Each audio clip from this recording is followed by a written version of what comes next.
clear. Yes. So you are back or you are still in the I'm US? still in the US. There's no Somebody place for us now. Somebody told me that you had joined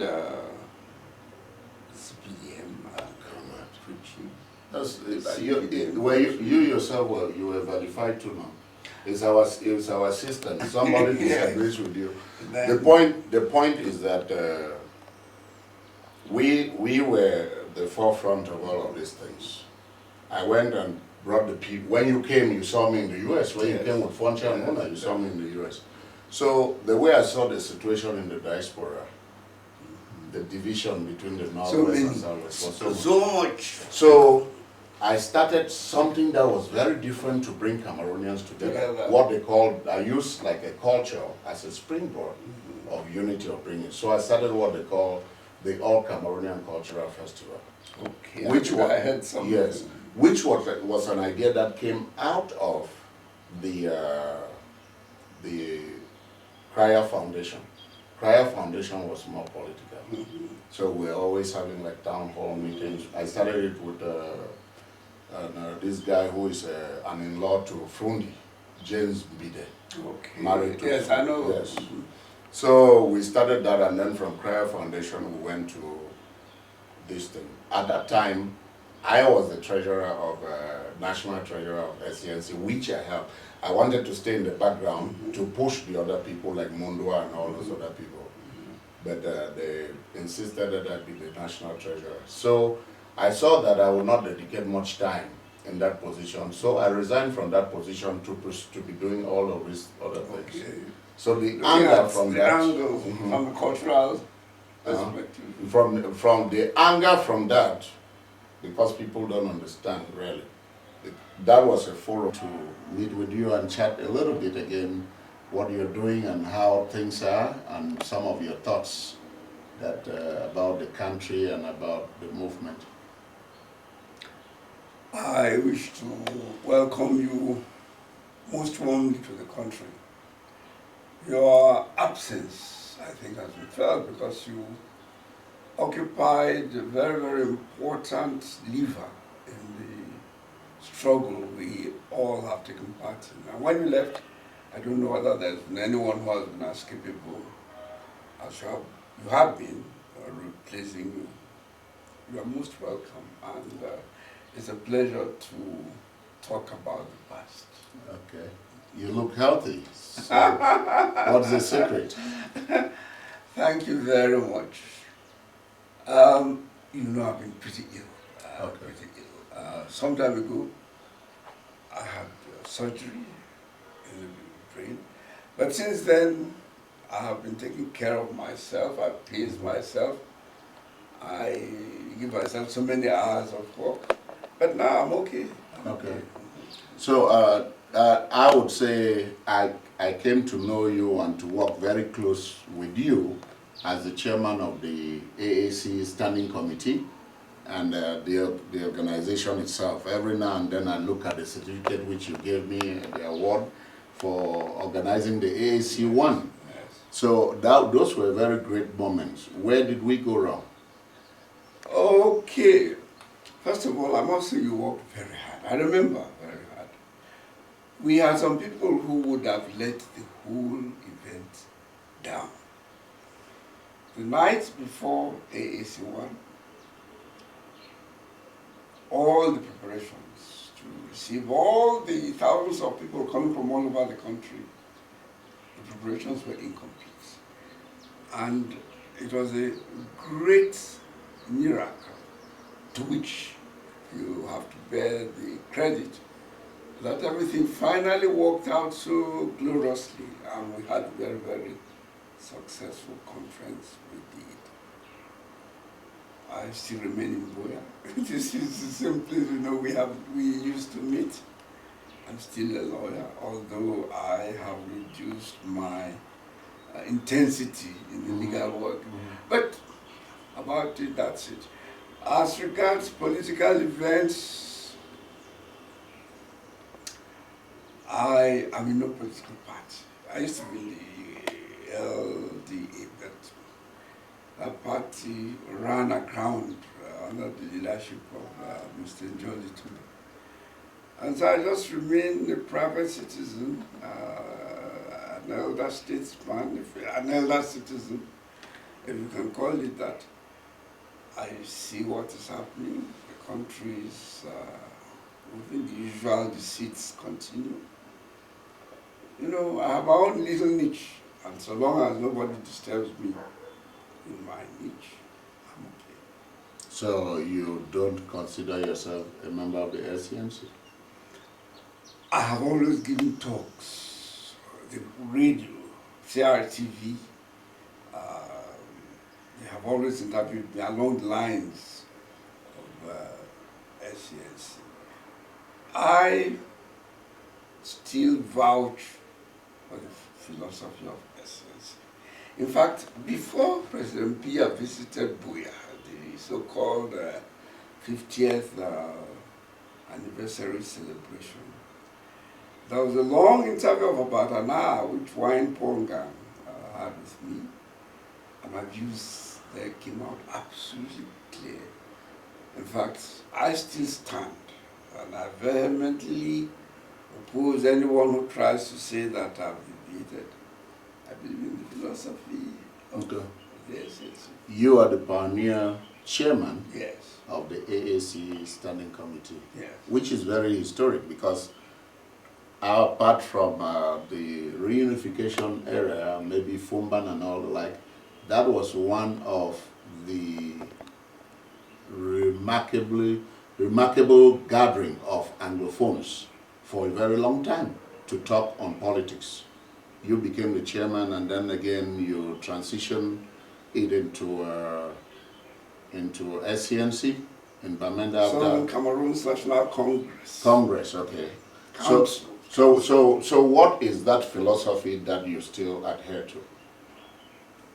Was to present a unified position, constitutional position, to the committee that came from the conference, tripartite conference. Mm-hmm. My view is that we looked at the rate of development in the Republic of Cameroon. We find that there has been a tremendous imbalance. The so-called West Cameroon, the Anglophone sector, which was indeed Southern Cameroon's, has been so terribly marginalized that it hurt the conscience of any true Cameroonian, any true Southwesterner or Northwesterner to say no, it cannot be like this. The marginalization is too much. You know, in the Buea Declaration, we documented all the issues concerning marginalization, the number of DOs who were Anglophones. In fact, the situation has gotten even worse. It has gotten even worse. Because what I notice now, they appoint the SDO, I mean all the English-speaking parts, the first assistant, the second assistant, or you see, it is so blatant a colonization that no, I should remain and maintain the views I've always had. In fact, it's only a question of age. One would have liked to go forward with the movement, push it ahead, say, look, we've had it enough. Let us build a better country. You see, Cameroon is extremely beautiful. The economic resources, the mineral resources. If we really came together and worked, it would be an Eldorado. Okay. So would that philosophy, because there seem to be contradictory messaging coming out of what we may call SCNC, as far as that philosophy is concerned. There is the echo of secession, and there is still the echo of federalism. I know that Buea was about federalism. Is that the philosophy you're talking about, or you stand for secession? Let me tell you, I did use the language of secession. We talked of secession, but it was a threat hanging in the air to tell the powers that be that, look, this could be the ultimate goal if you fail to listen to our advice. But the main core of our philosophy was that we should have a federation of two states, whereby the interests, economic interests, the cultural interests, the legal interests of the two systems are maintained, and where possible, they could be made to create the Cameroon identity. Okay. I remember we met here at your place once, and you formed a committee that I belong to with Molanjoli Tumbe, and I think with late Dr. Mungo. May his soul rest in peace. May his soul rest in peace. He was such a committed man. And that committee was for us to bring to you a report to show whether we could be viable if we were to declare independence. Yes. Were you thinking of secession then when you set up that committee? Okay. Secession wasn't the priority in our minds. It always remained a terror weapon.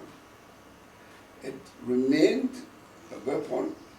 We had to assess ourselves that if it actually came to it, if we had to take that decision, would Southern Cameroons be able to stand? That is where our position was in that commission. Okay, you still have that report? Yes, I think so. Okay.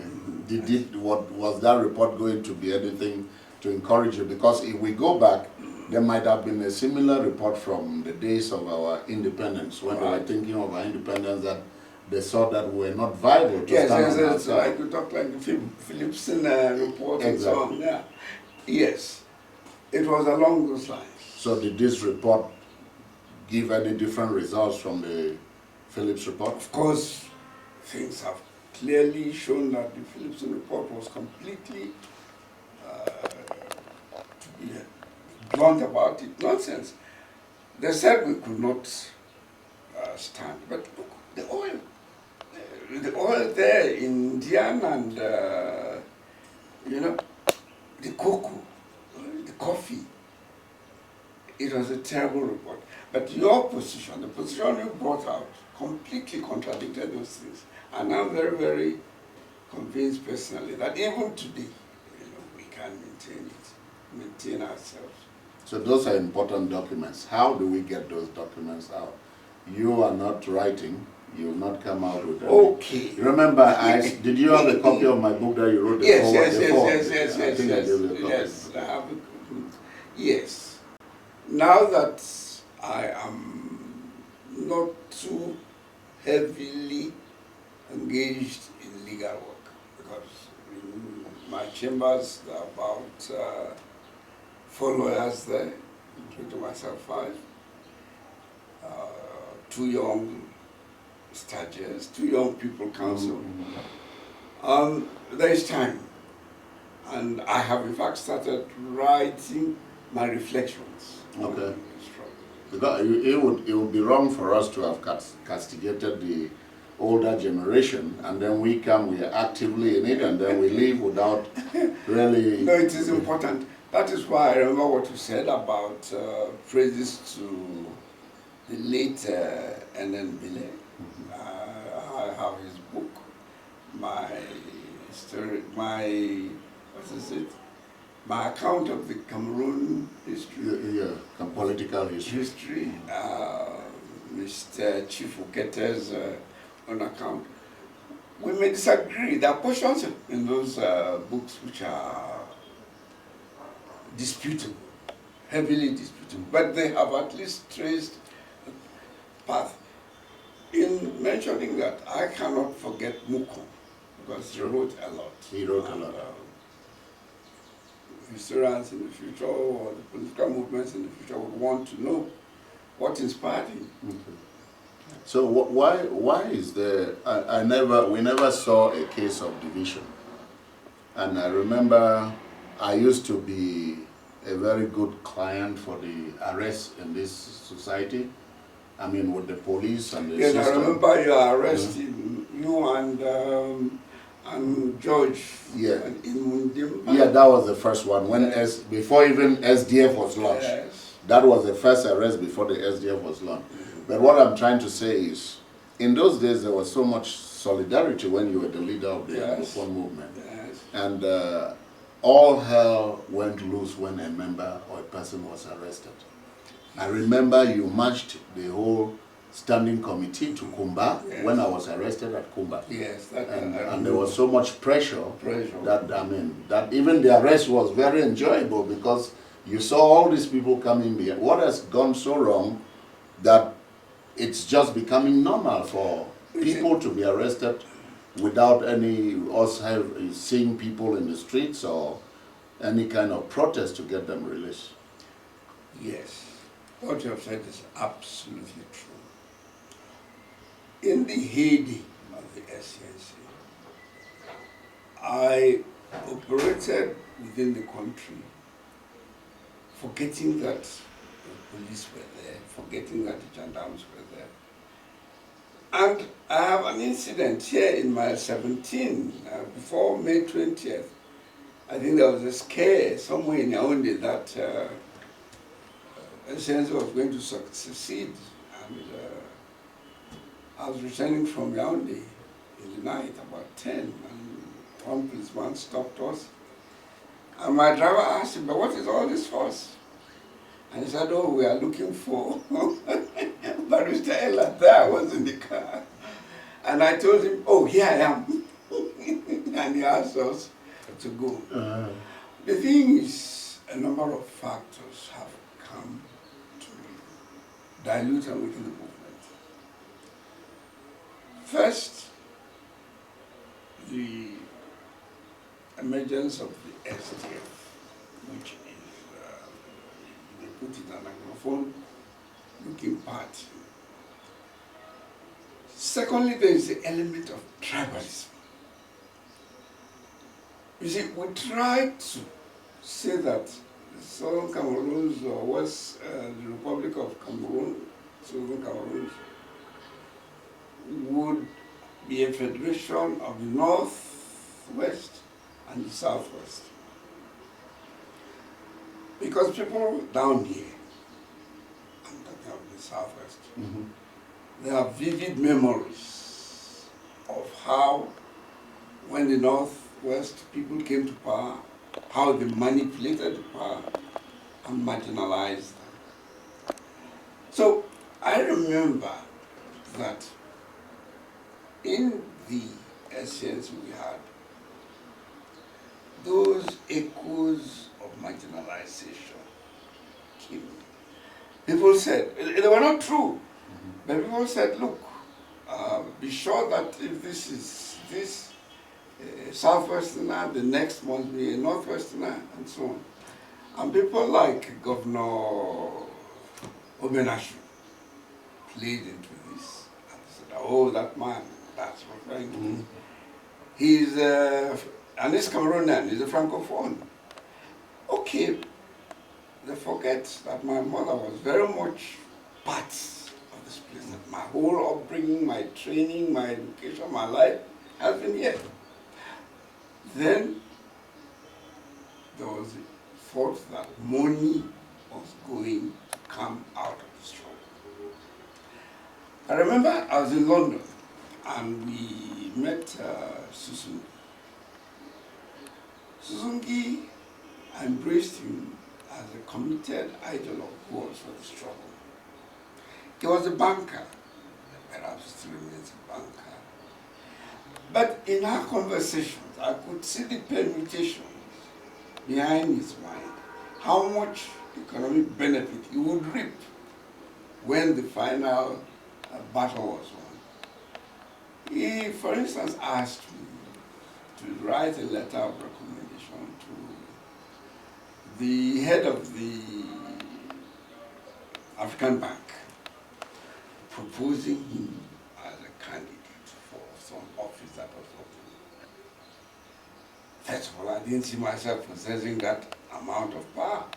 You know, the African Bank is a multinational bank, and if we try to do that, the Republic of Cameroon would have been very, very offended. But he believed that we could do it. So I saw in this a certain permutation that when we finally achieved power, they would have certain places reserved for them. I don't think I can end this without saying that we had this treasurer, Yombang, who was one of the greatest sentimentalists and greatest tribalists in the world. It was, you see, he postured as a very mature person who knew what he was doing. But deep down in him, he didn't see things beyond Northwest and Southwest. And he saw himself very, very, very much as a man from the Northwest. Very, very much as a man from, what's that place? Njinikom, you know, that area. So he did everything, in my mind, to try to upset the balance we had set. The balance that had emerged naturally. Actually, we didn't set up a constitution, but the mechanics of events, the dynamism of the events. Gentleman agreement. Yes. Yeah. But he sat down and said, oh, look, you know, you people are taking everything. That's very, I'm glad you mentioned this. Which brings me, you were en route, you were in London because of your coming back from the US when you do the frontier delegation. Yes. You had this perception, instinct about Susungi and people like him. Yes. But yet, Susungi has written, he writes a lot. Yes. He has written a lot of documents, some of them that are very, very historic, that have gone through, adopted during your chairmanship. Yes. I can remember the time-bound program. Yes. He wrote it, right? He did. He did. Proposed it to you. He did. And then the what was that other this thing of the separation? Yes. The peaceful He did. Boya Peace Initiative. Yes. He sent the Boya Peace Initiative to come, which we edited, and then CAM adopted it, and I think eventually the AAC did adopt it. That is true. I do not have any criticisms directly against Sissoco. He's a brilliant man, and he wrote lucidly, eloquently. Even Nosprop too, he wrote Nosprop. Yes. The SDF economic policy. The one thing I am saying, that when you meet a man like this, try to go behind what motivates him, what is his thinking. My judgment of him was that. Even though he spoke the language of Southern Cameroons, even though he spoke the advocacy of Southern Cameroons, deep down in him, That was not his goal. that was what his goal. Perhaps he was a federalist, which in fact would come down to where we stood. All of us. Perhaps he was a person who supported a unitary state. That I'm not so sure. But you see, as we moved on, you saw that he had many characters, many facets, and I think it is time we should show which is the truth. Well, I am engaged with him now on Facebook. He Good. has a Facebook Okay. posting, and I do put some, because Yes, issues. probably know more about him than the many other people who are there, because I've been exposed. That's a person who was like God to Yomban. Yeah, Because exactly. Yomban brought him, and Yomban worshipped him. Yes, so that's how I got to know. And there were a lot of people who knew me and what I was doing within the struggle, and they really wanted me to be connected to Susungi in London, the guys in London. They even sent me a book that he had written and all that Yes. kind of stuff. So he's a brain, but like you said, there are many people who have these ideas, and they use it on comfortable plane, not on really very fixed conviction and principle. Yes. Because right now, he's a presidential candidate. That's what... For presidential candidate for La Republic. Yes. I'm not surprised. So, I'm he says he wants to be absolutely president. not surprised. But you see, a true SCNC adherent would leave the issue of presidential ambitions to others. Exactly. But I'm not surprised. So He would perhaps make a very great president. Perhaps he would. But at the time, that was his motivation, the motivation of actually seeing that he gets somewhere, which did not, in fact, fall in line with our ideas. So, but why did you, I mean, you, both of you and Monzo, you are very careful intellectuals that I know, and great gentlemen. I respected, I learned a lot working with you. My own activism even got moderated. Somehow, because I was a good radical when I started working with more moderate people. Yes. Because I was kind of very intolerant with not listening to other views and all the like. But when I met from CAM, the level, because you guys do not trust CAM very much. No. What has happened to CAM? I don't know. At CAM, I will talk to Vishal very soon. And you did not, you feared CAM. I didn't fear CAM, but CAM sounded so radical. Yeah, we were. They preached, brimstone, Almost fire. war. Yes. And I did not think that Yes. that is where we were. So that's where we had problems really adjusting with you folks, but we did it because we knew very well early on that CAM was not at all, it was because of CAM that Swella was formed. Yes. Because of CAM that Swella came. was formed. And we knew very well that there is no way we're going to succeed in any Southern Cameroon or West Cameroon political mobilization if we don't have the both provinces support. Yes. And that's where you guys, when we saw your document, Yes. from the distance, we adopted it, and that's how we handed over. Yes. Because you were more acceptable. Yes, we took a flavor Yes. which was more palatable. Exactly. to the population Everybody at the could time. eat it. Yes. Everybody could. Now the point is, why did you take so seriously the proposal of the time-bound program, which was full of deceptions? I mean, you came and you marched all over the place talking about the UN coming to host a flag. Yes. Believe me, at the time, I believed in the sincerity of what we did. We had written so many petitions to President Biya, made so many requests to talk about this issue. I don't know whether you were in Bamenda when we had the Bamenda AAC. His Prime Minister, Achide Achu, deceived us. He entertained us in his house. He killed a goat and all, sent a goat to the conference.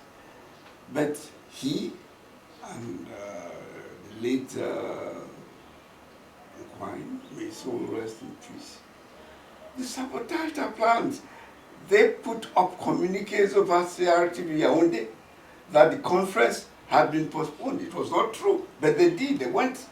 Now, when you get people that high in government misbehaving that way, telling blatant lies, you must have second thoughts about their commitment to what they tell you. It was necessary, therefore, to march and say, look, if you think we have been playing, we mean it. So did you think that was a strategy that could have galvanized the people I think more? so. You see, I think so. I later on came to realize and regret, perhaps, that at the Boya AAC conference, if we had declared the statehood of Southern Cameroons, it would have stood. At that time, we At had the time. international attention and everything. Everything. And the population was behind us.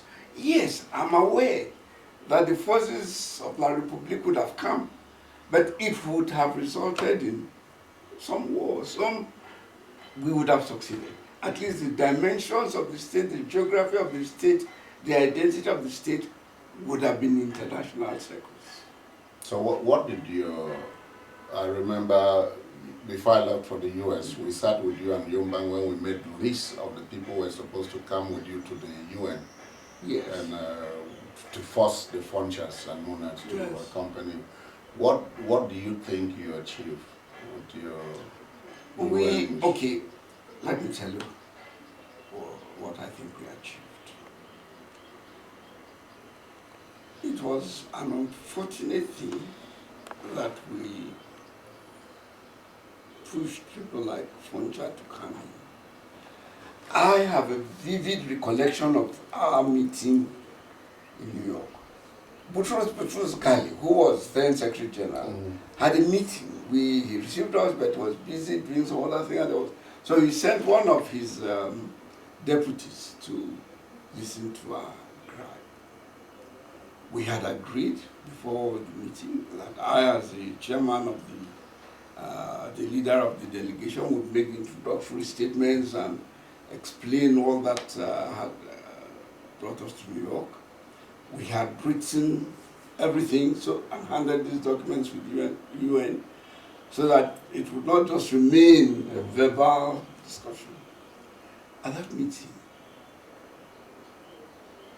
after my presentation, it was agreed that the Dr. John Gu would make the next presentation. He spent his time bragging about how he defeated Dr. Endel.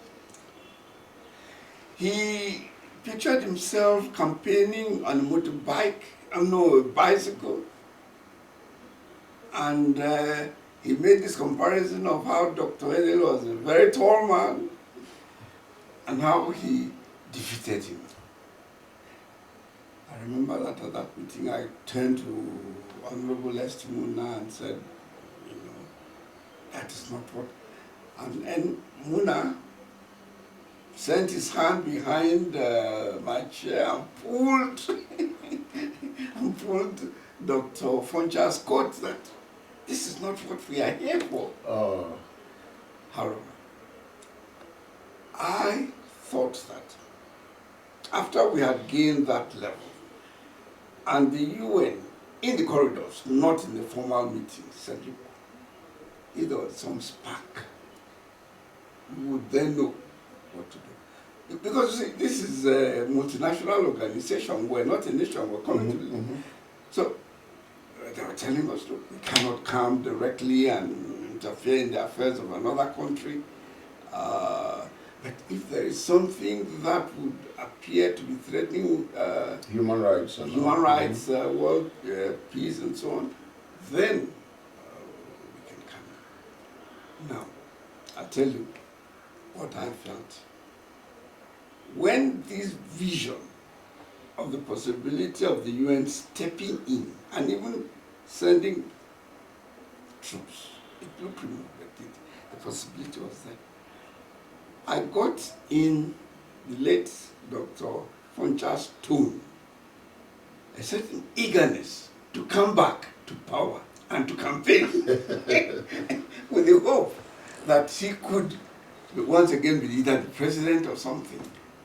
It was amazing. What did the SCNC achieve? First of all, it defined our position in the US as a disgruntled people, a people who had been marginalized and who needed attention. If there had been adequate follow-up, the situation perhaps would have been different. But the follow-up has not been as energetic as I think the people in the UN would have expected. Because outside the formal meetings, in the corridors, they said, look, it's not just talk, we cannot come. But something should be done. So I was with you when I think you were a member of the delegation of the Union for Change. who went to with Frundi after the house arrest. Yes, after the President Clinton's inauguration. Yes.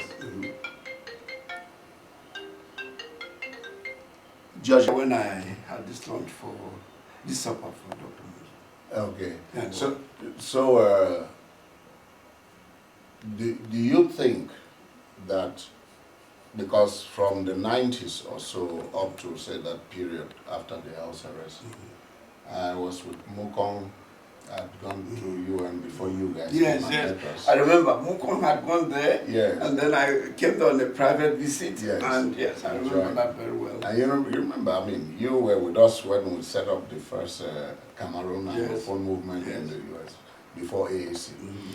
So I was at the press club, and we had gone to visit some The press club in Washington, D.C. press club where, yes, in Washington DC, where Frundi gave a speech. We were all there. Yeah, we were all there. I even have pictures with you sitting with late Dr. Agbobiso.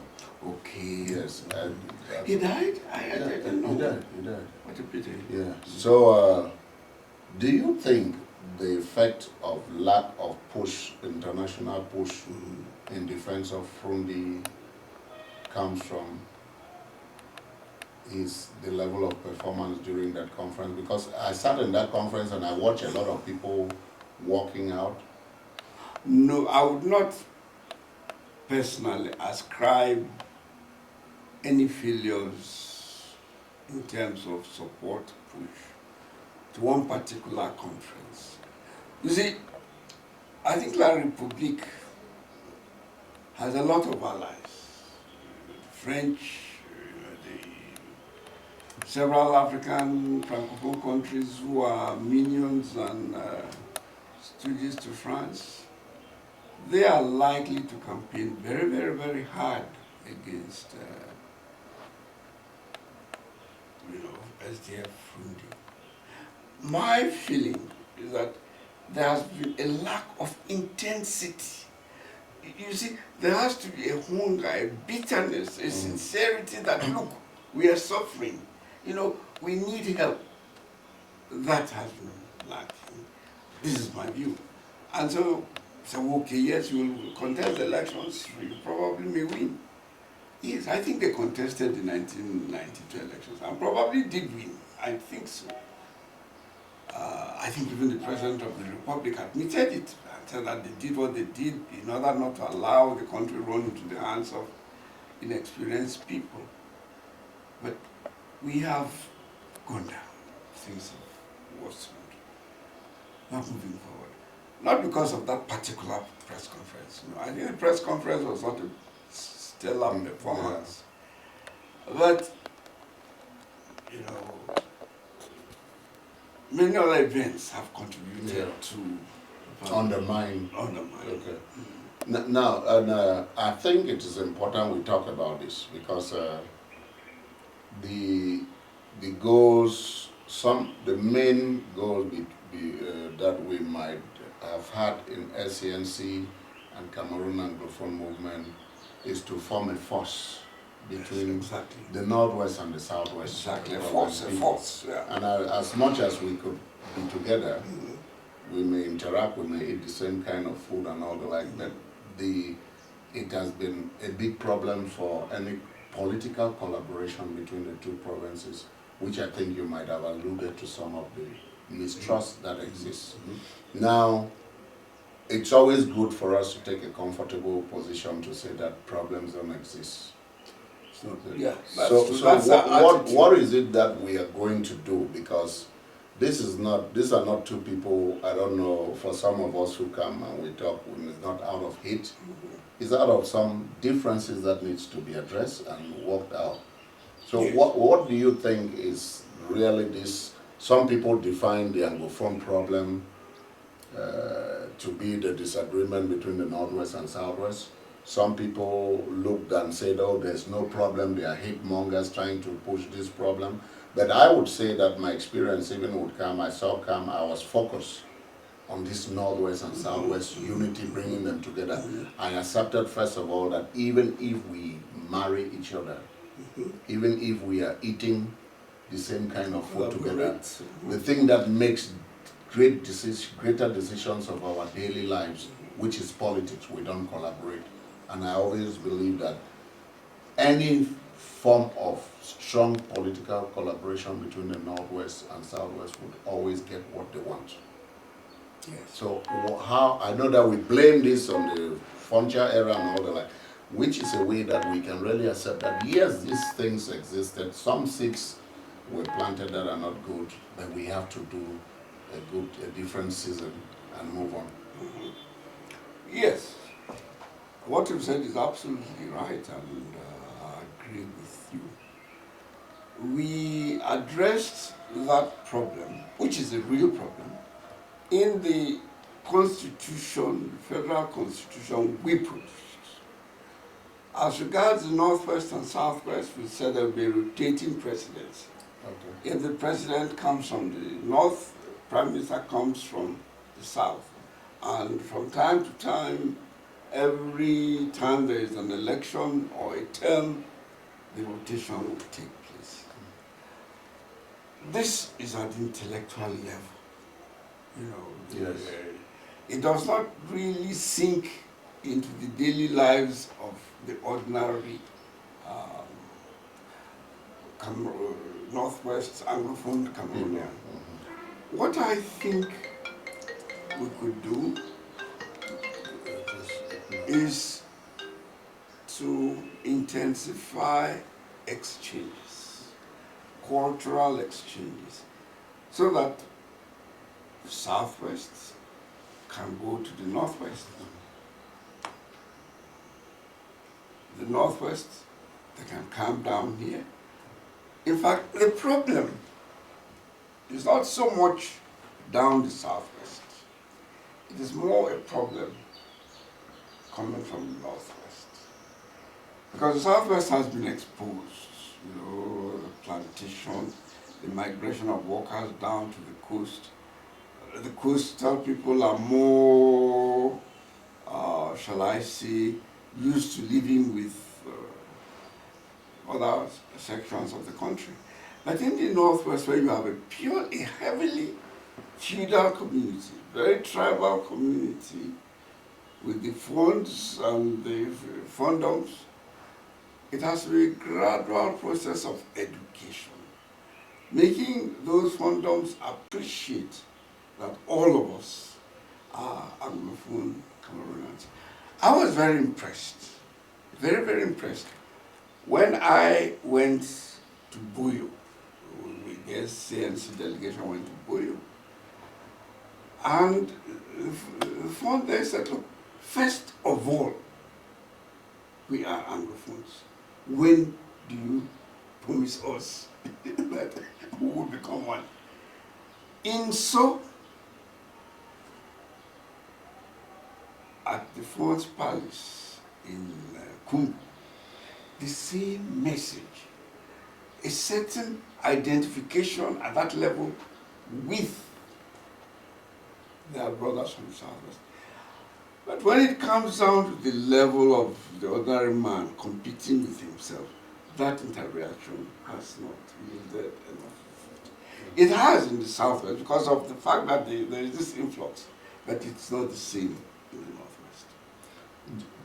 Don't you think that part of the problem too is that the Southwesterners have resigned everything political, and all they do is to complain why the Northwesterners are getting more involved? Exactly. And I mean, I can tell you that one of the reasons why, for me, this is the way I look at it, one of the reasons that Mulanje Olutumbe would hang so much on saying these things about secession, that there was never unification, is because he gets support from militants. Yes. And most of those militants will be Northwesterners. Yes, exactly. And more so again because he had a political party that could favor the Southwest position, but the Southwesterners were not, they're not joining or supporting, so he had to look for support somewhere else. Somewhere, that's true. That's true. That is true. You see, the late Mr. Mbiwan, the electrician, the electrical engineer, he always said between the Northwest and the Southwest. The Northwest is the great locomotive which would push Southwest along. And they have used this internal dynamism that comes from their structure as a feudal society where they have the funds to fight hard and they have positions in the regime we have. Whereas Southwesterners have always tried to play the good boy, we are the trusted ones, and they've gone nowhere. But the thing is, if some of us step backwards and said, look, let us absorb or let us tolerate some of these differences for the time being. Because the children of the future, when I went to SASA, I went to school in SASA, I didn't know whether this friend came from Banso or it wasn't like that. Yeah. And if we try to rebuild such a system, I'm sure that the future will be different. But since that exists, wouldn't it be intellectually honest, since that exists in our psyche, even if I think it's more destructive if we fail to accept the fact that our getting into the past politics planted certain seeds that we would have to weed them out. Because the ostrich mentality has been more, it's very comfortable, because it's a difficult task to go and address this thing. First of all, me just talking sometimes about Northwest, Southwest issue, they call me a Northwest hater. Northwesterners, immediately. They do. Immediately. Even though I think you're one of the more liberal as ones. I am a share, I have a title of a share and I sit with Northwest Funds. Yes. But they still call me a Northwest hater. Just for mentioning it. And which is what I did even when I was here. I was always talking that is the problem why the Francophones can come and rule over us, because we were divided. Exactly. If we're together, there's nothing. Even today. Even today. It isn't too late.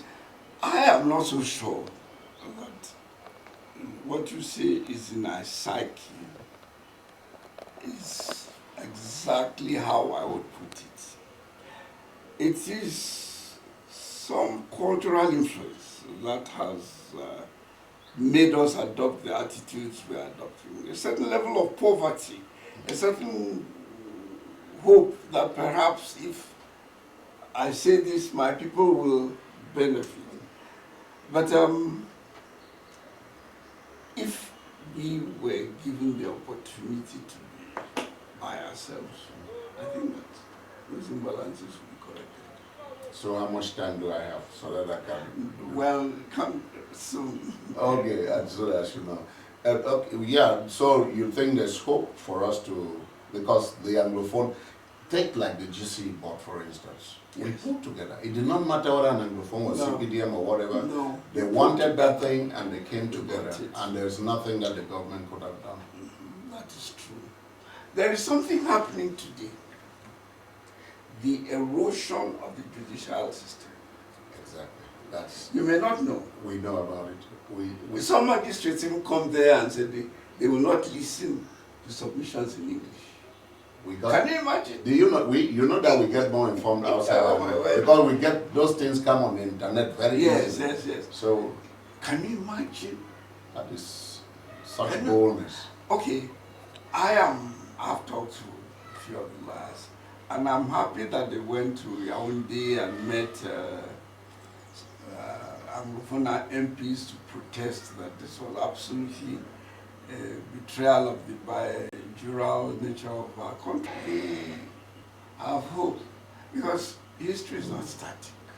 We are in 2015.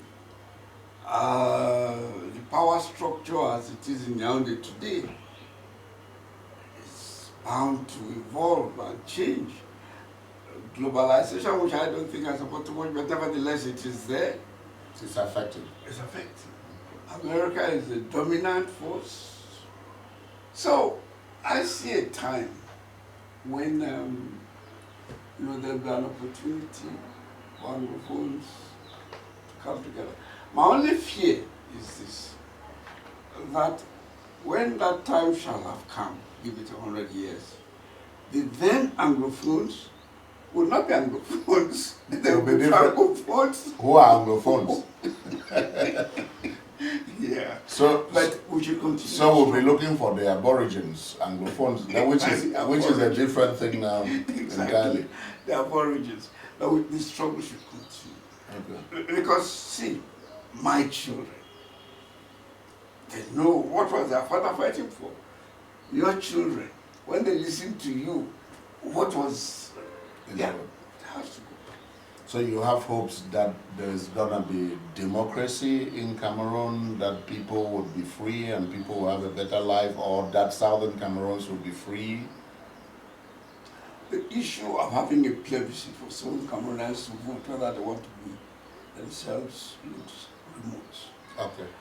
But the biometric system of voting they have introduced is helping gradually. You see, there will be a profound change when the present regime goes. First of all, I envisage a power struggle, a vacuum of power struggle if this present dispensation changes. And during that struggle of who will mount the podium, there could be a niche there for Anglophones to say, look, let us seize that moment. And you think there will be an Anglophone ready to seize that moment? What we are doing is preparing the minds that such a possibility can come, it exists, and you never know. They may not even take the ultimate spot. You never know. They could even, as a compromise candidate, they could. You know, I had that much hope. I mean, as far as if along the context of what you're saying, Yes. that much hope from the AAC era. Yes, yes.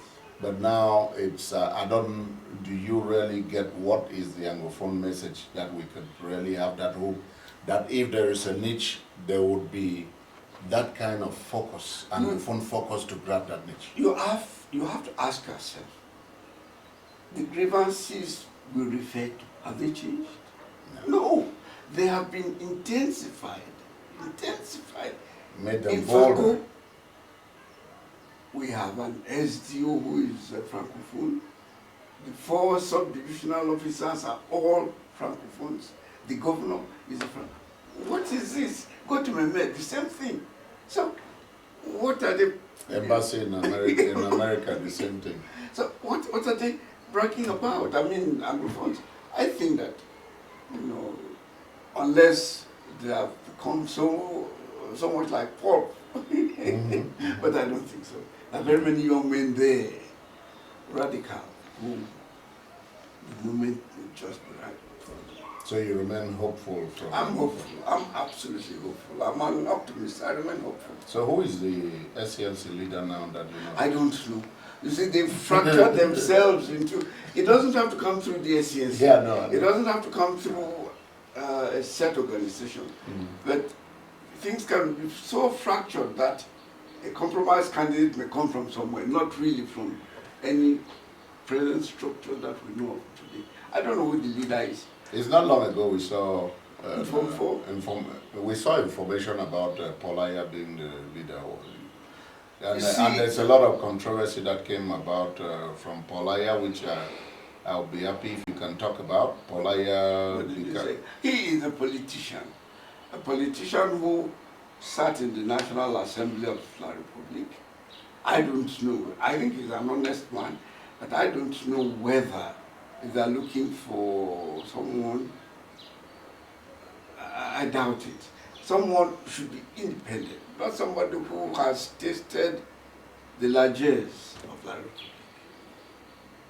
So is that really all about Polaya?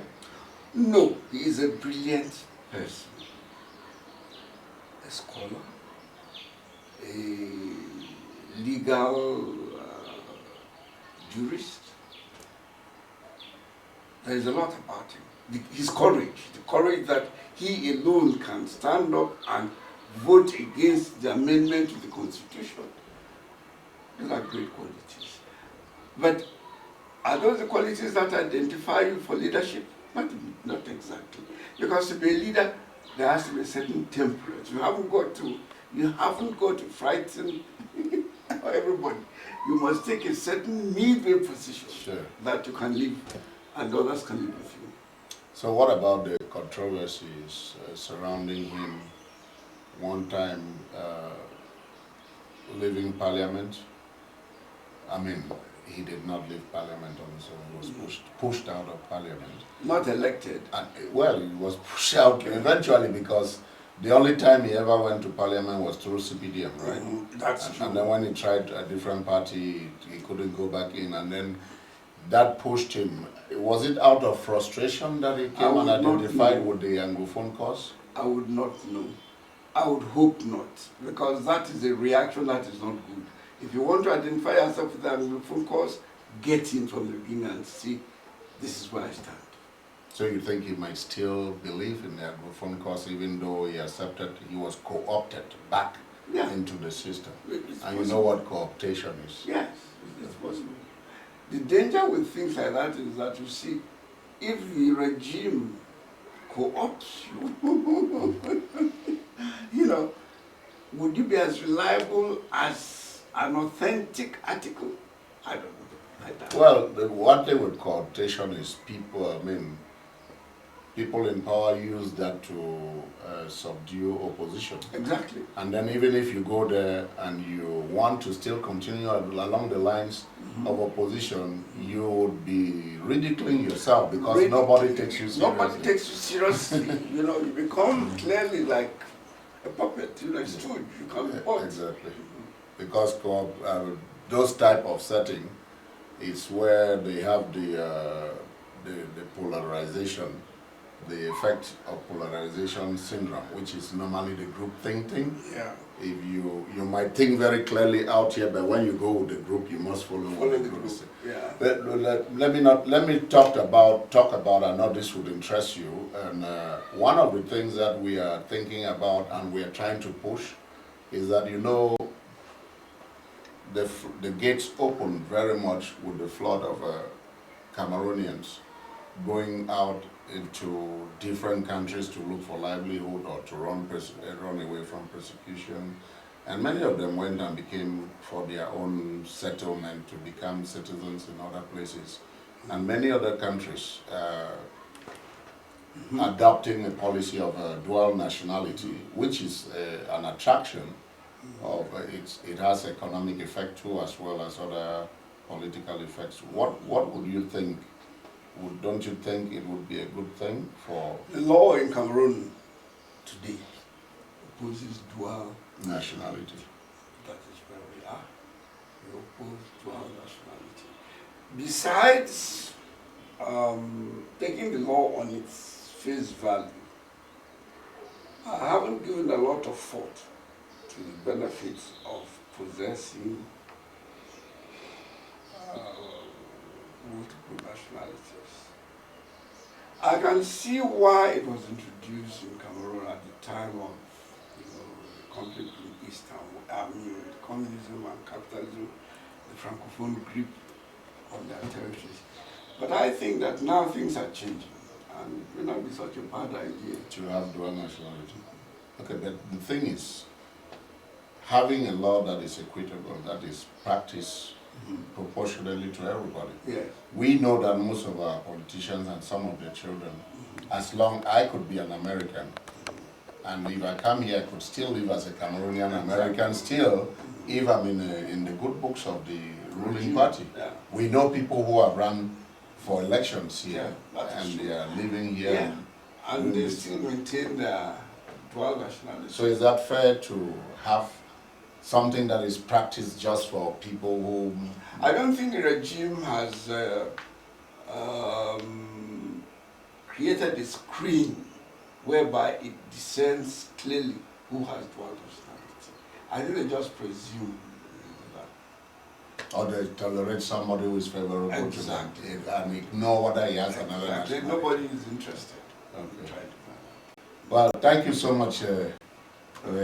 Thank you. I was very glad. I'm glad to chat with you again. push you to put out that book. Really, I'll try. we need to do things differently than. You are in. I'm in Maryland. Maryland. I'm in Maryland. Yeah, that's where the heart of That is almost Cameroon now. Yes. How long are you here before you reach? Village, AM. My pleasure. This is a big treasure you've given me over this stuff. It was